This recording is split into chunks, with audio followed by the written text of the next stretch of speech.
So in this era, it's always it's pretty easy to learn about an athlete, at least from their racing abilities and their progress at a young age and so forth, just because we can watch them on YouTube or the different sporting sites or so forth.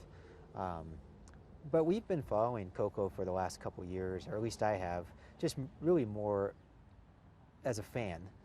Just say, this is obviously it's a great young talent. It's exciting to see. But it wasn't until we were approached, a year and a half ago or so, when the possibility came, and then I really started to dig a little bit deeper and so forth, and then trying to just find out what kind of person she is too, right? Because if this is somebody who's got she was 21 at the time, to move across the world, different language, different culture, and all these things, it might sound very glamorous, but after a few months, all that wears off, and it becomes very difficult. So that young person, that young adult, needs to have a very strong mind, but also be able to handle almost restarting a new life. New friends, new coaches, being able to go to the grocery store, get a cell phone, open a bank account, all these sort of things that when your mother and father aren't helping you anymore, or it's not in your language, it becomes very difficult. Those were my initial concerns. But her management and the folks at Nike and Oliver and these people said, hey, you know what, she's special in many ways, not just talent, but also strong in the mind. I said, okay, let's give this a try.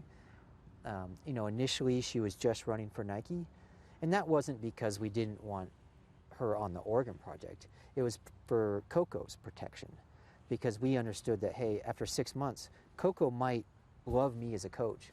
She might love, the training programs and so forth, but she could just be incredibly homesick. And so we wanted to be able to have that for her, so she could just say, hey, I can go back home. And we wanted that to be open for her at all times. And after a year, once she learned and once she felt confident, no, this is what I want to say, then we'll put you in the Oregon Project jersey. We could have put her in the Oregon Project jersey the very first day that she joined, but we always wanted her to have that opportunity just to go back home without media or stress and just say, yeah, I just was there for training for a while. But the intent was always, yes, we were thinking long term to have her on our team. And regarding sports and as a private person, how would you characterize that?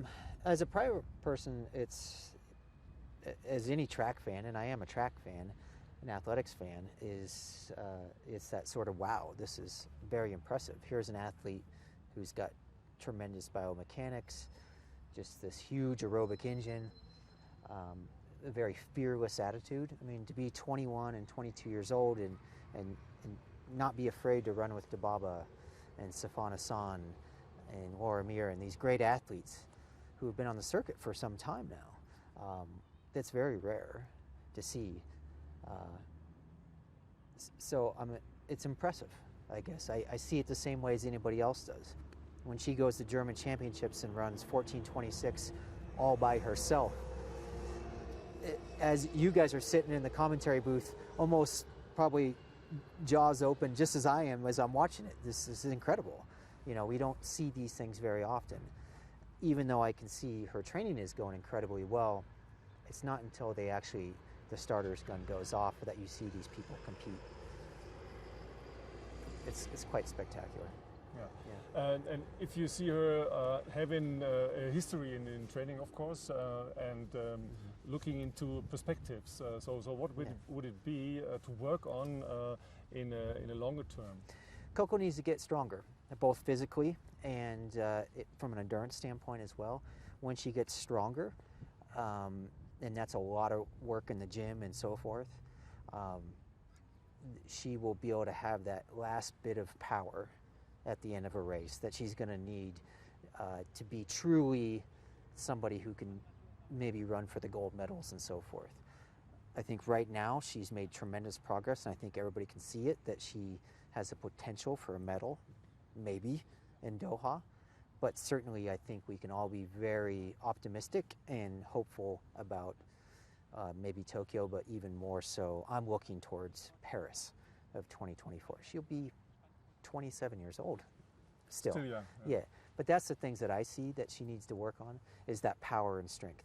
You look at even the way Safon runs over the last 500 meters, but even Laura Muir, there's just a lot of power in that stride and a lot of actual physical strength that we need to continue to focus on with Coco to get her better and stronger. This year is the first season she's really competing on the highest level possible in track and field. How would you say did she establish to that kind of races like Brussels or Zurich or even German championships where she's doing a race of her own?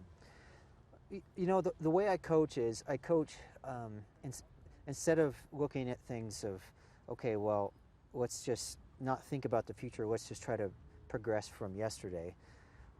I'll look at coaching and I'll say, well, this is what Coco needs to be a world champion or to be an Olympic gold medalist. So I'll coach from the top down. And so we've kept our eyes and our goals and our training to say, okay, well, how do you be the greatest maybe in the year 2024?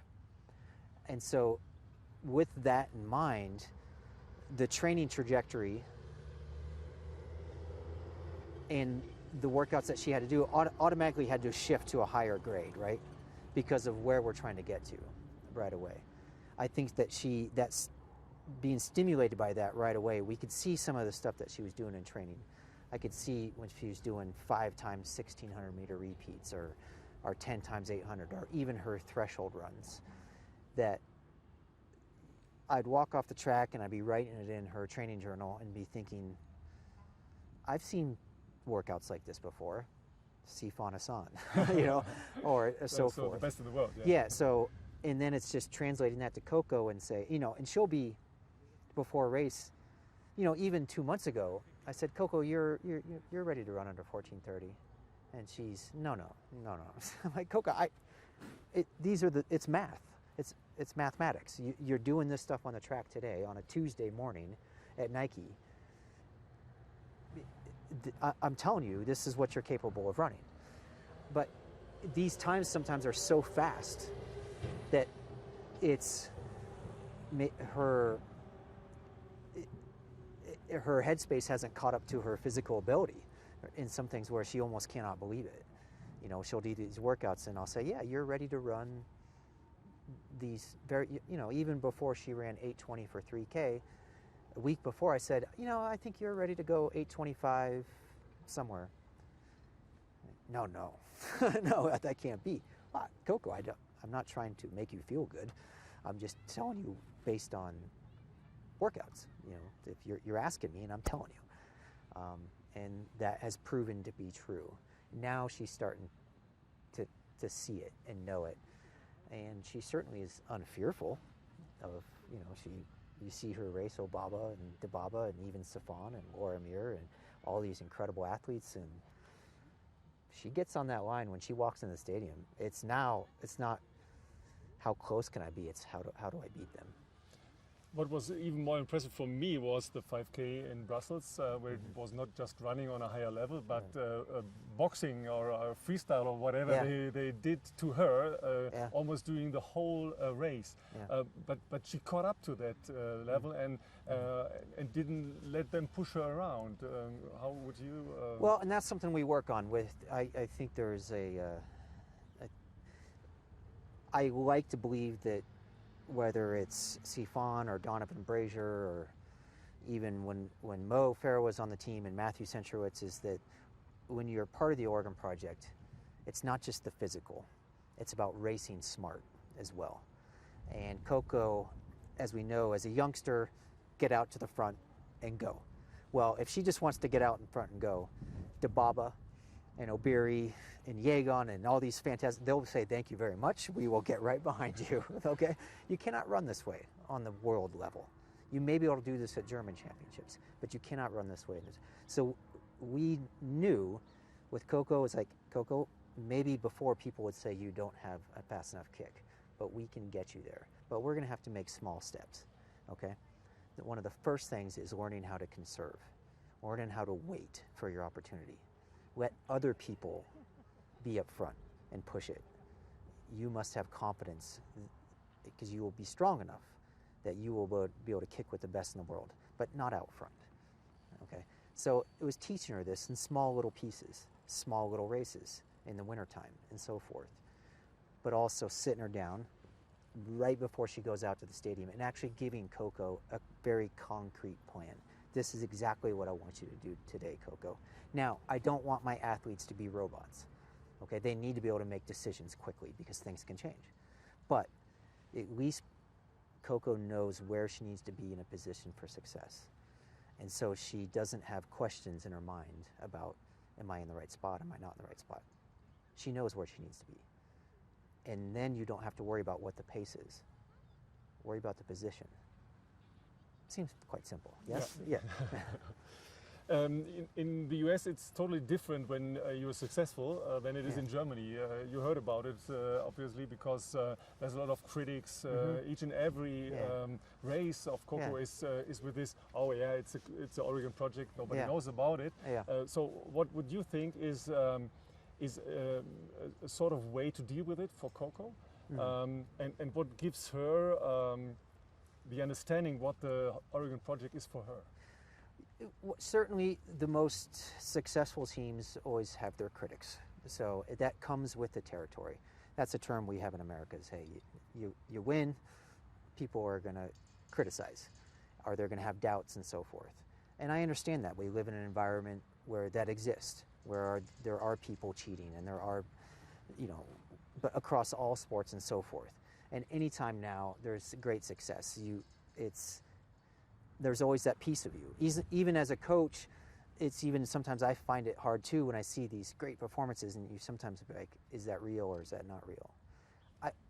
But I do know that I can only control my team and my athletes, and Coco can only control herself and what she does and so forth. We know we do everything right. She can't even go buy a watermelon out the store without me making sure that the ingredients are fine. So we know that, and so she can take that confidence and that integrity into the stadium and know what happens today, I'll be able to live with for the rest of my life and to have great pride, and my integrity will be in. Now, if other people say, no, that can't be or so forth, her improvement is too great, well, then they need to come visit, and I've always put that out there. Come see. Come spend 2 weeks in Portland in the wintertime when it's raining and it's cold and it's freezing, and I've got Coco out there running until she's in tears. And she just keeps going and going and going, almost like a fighter, a prize fighter who keeps getting knocked out, but she gets back up. If they saw that, then they would understand. And that's all we can do. But I know that when she competes for Germany and when she competes for the Oregon Project, what you see is what you get, and it is pure and it's great, and the entire European and German, they can get behind this female athlete because she's awesome. Yeah. I get to know her as somebody who has to be stopped by time, not who has to be pushed to go out running.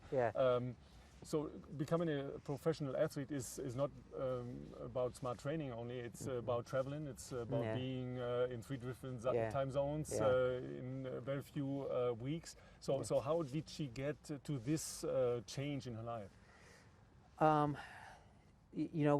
We have a very good staff, of sports psychologists and strength coaches and physios, and there's just good support around her.